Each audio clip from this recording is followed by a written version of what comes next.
What I want you to think about is like, what are your expenses, right? Multiply that by 2, and that's kind of your freedom number. So if your expenses are $15,000, $20,000 a month, how do you get to $40,000 a month, right? And there is a path to get there. The 3 ways that we're doing it as a business is the same 3 ways that we teach it.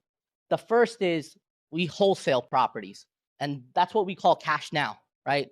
So if I'm putting a property under contract for $100,000, and my friend Ralph wants to buy it for $110,000, I can sell him the rights of my contract for $10,000, right? That's one way. Cash later are the projects that take longer. So wholetails, essentially a wholesale is a property that you buy, you clean up a little bit, you put it right back on the market, right? You don't go crazy, you don't pull any permits, you're not doing that type of work, right?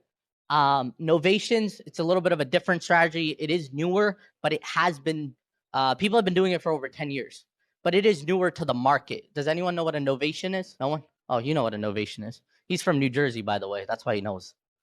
So, but a novation is essentially a way of taking a wholesale deal and selling it to a owner occupant on the MLS, right? A wholesale deal typically goes to a rehabber, a landlord. A novation is that same exact property that doesn't need too much work. It's livable. It's in mortgageable condition.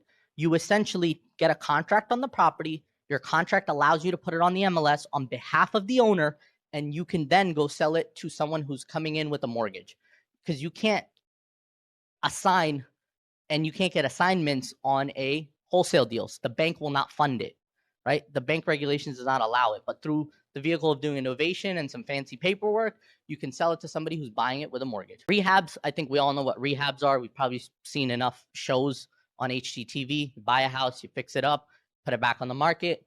Rental property, that's cash forever. Our rule is when we buy a rental property, we absolutely will not sell it unless we have like a very good justification to sell it, right? We're in the process of selling 2 of our rental properties, and our justification is we need more capital for development, right?